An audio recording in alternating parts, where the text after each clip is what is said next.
Hello, and welcome to Leadership as a Philosophy, Not a Checklist. And today's leadership evaluation, counseling, mentoring session, whatever you want to call it, is called The Tale of Two Commanders.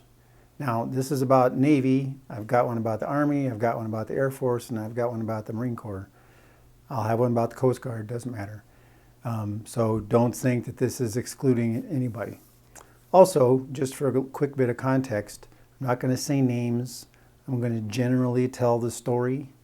I am not 100% aware of all of the facts, but I know based off of looking at hundreds of years of leadership examples that we can extrapolate what happened and also identify where there were failures. And we're also going to talk about, in accordance with the archetypal leadership model, humility, integrity, empathy, vigilance being the character, and then the talent to attune competence and environment in pursuit of the goal. I was going to have a little quadrant thing where we put a little magnet that shows what it was, but somebody in their ultimate preparation forgot to make sure the dry erase markers were not old. So there we are. All right, so commander number one. So this situation, sort of the quick summary, captain put in charge of a cruiser. She was in command for about 4 months and got relieved. The reason for her relief was she was yelling and screaming at people, saying my way or the highway, doing all these crazy things, taking people and shaking them, throwing stuff across the room at them, all this sort of stuff. You can, like I said, with a little looking, you might be able to figure out who this is, but I'm not trying to call that person out. So she got relieved. Fine, 100%. Perfect. Should have been fired because you don't treat people like that.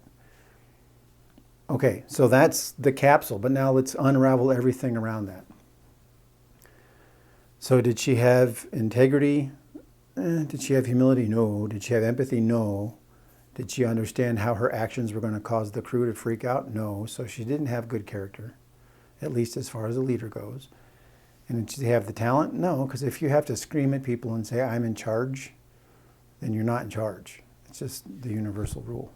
So pretty easy that she's in the despised column.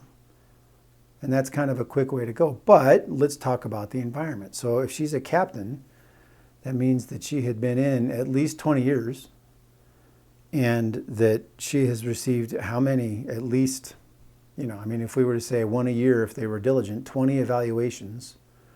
And in those 20 evaluations, they would have recommended her for command or said that she was a great person and should be in charge and all of that sort of thing. So if that's the way that you've been promoted and gotten evaluations and they were positive, what does that lead you to think? Well, that behavior is acceptable. So then why did she get relieved? Okay. Second, those people that wrote all those evaluations, their judgment should be called into question, or their integrity should be called into question, because perhaps she displayed this propensity her entire career and everybody just, oh, she's a strong woman, let that go. Well, if you're going to keep promoting that, then you can't relieve that. I mean, obviously you can, but that means that the values that she was being evaluated against and all other Navy officers weren't correct. It should be, how do you treat people and get the mission done? And so we're only going to put people in command that treat people well and get the mission done. And so that's what should have been evaluated. Okay. The curious thing about this one is I found that she had commanded a destroyer, which is sort of the normal thing. You get a lower level command, then a higher command, then a higher command.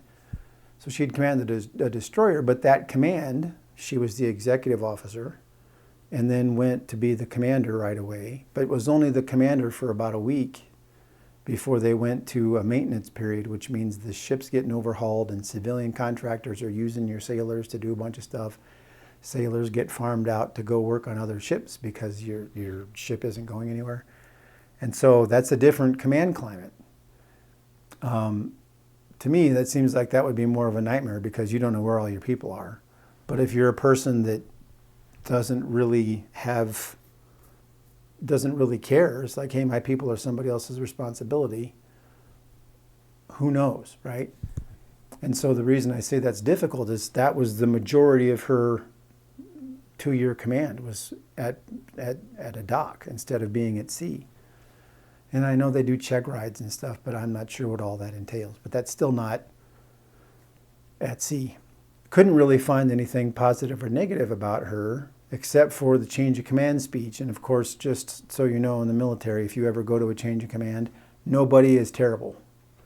Everybody that commanded was the best. I worked for a couple of really bad bosses, and at their change of command ceremony, they were the best. And it's just what is said, right? It's just sort of the tradition. Okay. So the only thing that I find odd is that if she had commanded before and had been acting like this, maybe it's because there wasn't any stress, or because it was just a couple of weeks and she had been with that crew the whole time and they knew what to expect of her and they were used to it, and so nobody was freaking out. The other thing could be that in her new command, in her new group, fleet, whatever, I don't understand how ships work, what they get assigned. Her new command structure, her boss could have been one of those zero defects people. If you do this, you're fired. If you do this, if I come and look and there's dirt on the ground, you're fired. Don't come to me with any problems, you're fired. You're fired. Well, when you tell somebody that their career is at stake if they make the slightest error, it takes a strong person to not pass that on. A real good commander takes that and then does the right thing to the unit or to whoever they're in command of. And you just got to soak that up, and it's hard. It's hard. I've done it before. It's the least delightful thing ever when you have a boss that's losing their mind, and so the temptation is to just lose your mind on your people. But you can't do that. You just can't. So, did she deserve to get relieved? Yes, she did these terrible things. Or not ideal things, let's just say it that way. Terrible would be something awful. However, she was sort of prepared for that. Or she was sort of forced into that. Because I don't know that you would have somebody, like I said, that would go from probably doing an okay job because she didn't get relieved from her first command to the second one. Well, what changed? Or was it just the environment of that command? There's a lot of questions that need to be asked. But if you were serious about fixing the problem, you don't just fire that person. You have to figure out how that person got there and what that whole system is. And look, this is going to apply to civilian examples too. I'm going to do this for military and civilian. Don't worry. Just don't have, I'm trying to pace myself. Okay, so next example. Female officer, again, takes command of a destroyer. Now, she's lower rank, so she's an O5. And the environment that she stepped into, the previous commander in XO had been fired. And I think I sort of get the idea that there had been turmoil on that ship before, so maybe the previous commander or some people had been relieved before. So the leadership environment, if you remember all the way back at the beginning when I said the leadership problem, you have enough bad leadership.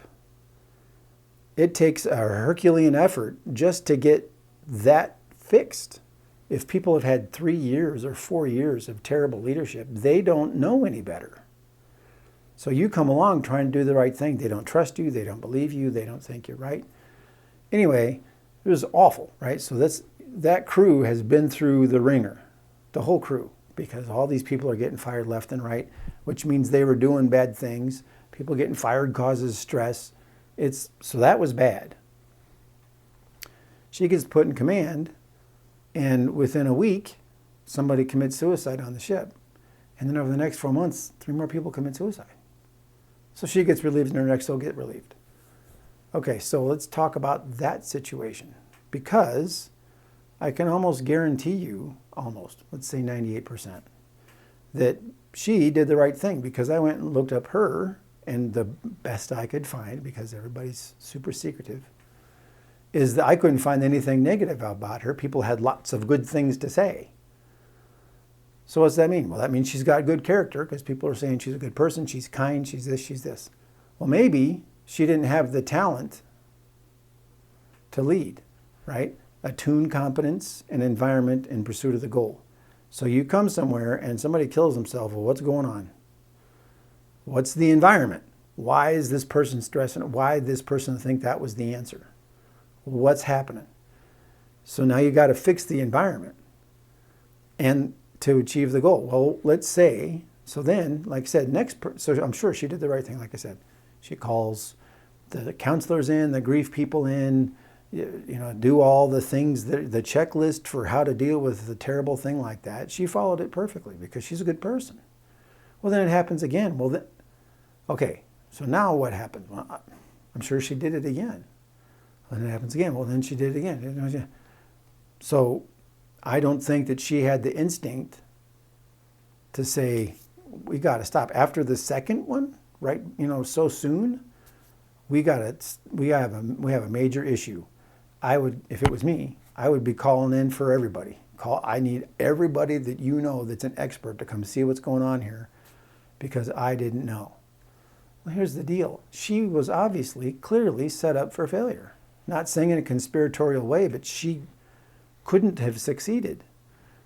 There's a bunch of people, senior commanders and people that were on that ship and people that were evaluating that had known of this situation for so many years. You can't send somebody in there that's a nice person.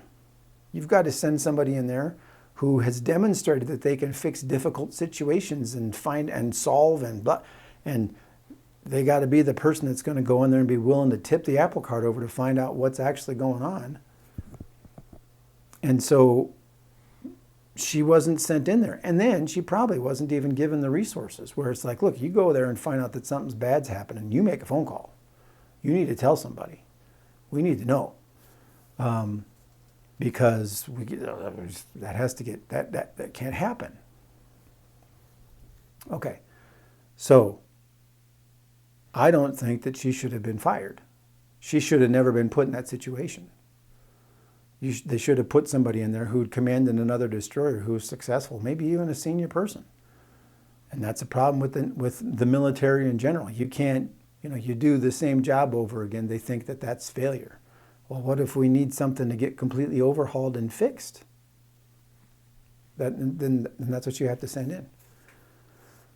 All right, so let's talk about the environment again. So she gets sent there. People should have known what was going on. Whoever was recommending her, all her evaluations before that, if they were, she should be willing to command, she should this, does she make hard decisions? There's got to be a completely different thing about how these people are evaluated if they're going to be commanders. Because people's lives are at stake. I mean, people are losing their lives because the environment was so bad. And it's not her fault. She stepped into that. Next is the big bosses. They should have had the wherewithal and the senior, the mentorship and the empathy and the integrity and the humility to go, we need to go take over. We need to go inject ourselves into this situation and fix it. Because I'm sure I've heard that in the Navy, it's you're the ship and you are it. You're ultimate responsible for everything. So it's like, not our problem. That's terrible, right? Because if somebody comes up in a situation that they can't handle, you got to go help them. And especially something like that. Who's heard of such a thing, right? So this is sort of the final thing. So the first commander, another thing. So that first commander that had commanded a destroyer and commanded a cruiser, I wouldn't have taken her and put her in charge after her command. Because she hadn't commanded in a chaotic, who knows what the environment, who knows who knows what the heck's going on that ship. Somebody has to go in there and be willing to pull the plug and say, we've got to stop. We got to get to port and get everybody off this ship and figure out what's going on. Because when you're at sea and you're operational and you can't see everybody, then people get missed and people get lost. I'm not even sure I know the crew of a destroyer. Is it 300 or 400 people? I guess I should have researched that. So here's the contention, and I'm going to say this over and over again with all the other different branches of the service. My contention is that there should be a branch or a group that is the command group. So when somebody comes in, they get tagged, hey, this person seems like they've got leadership ability. Everybody speaks highly of them, says that let's mentor them and groom them. And then all they do the rest of their career is command And then in between commands, it could be the evaluation team that goes out in situations like this. Hey, we got 3 people that were commanders and were successful. Let's send them out to advise this woman. Send them out there and let them go walk around the ship and figure out what's going on while she's trying to run the show. Figure out, they can be the tiger team to go out there and fix things or to come back and talk about stuff. They should also be the ones that do evaluations. There should be a change in the evaluation system. Would you follow this? Should this person get promoted to a higher position? Yes or no? Would you follow them if they were in command again? Yes or no? You get, I don't know what the number is. 70% say yes. Well, that's a sign that that's a leader. Because there's going to be people that don't like the boss. And I don't care what's happening. But then that's their job. So they command, they get out of command, they write, they do lessons learned, they write these things down. They go evaluate other leadership problems and come back and say, here's what's going on. And then they go mentor the brand new leaders, whatever it is. And so over time, all you end up with is this group of people that's all they've done is leadership and talk about leadership and fix leadership and all that sort of stuff. Because there are great department heads, right, on ships. There are great people that are good at that stuff, and that's all they're good at. But let them keep doing that. Maybe they're the best technician, but they should never be in charge of people. Maybe the woman that was in charge of the cruiser was excellent at everything that she did, except for command. So she shouldn't have ever been put in command. Not because she's a failure, it's just not her thing. The other woman, we probably don't know. Maybe she did have an inkling of it. Maybe she did have it. Maybe her environment was such, just like the other officer, that the big boss was, if you have an error, you're fired. I don't want to hear any problems from you. Don't call, if you call me, you're weak, blah, blah. Because there's those jerks that are in charge too. Remember what I've said, the higher up you go, the more you should check.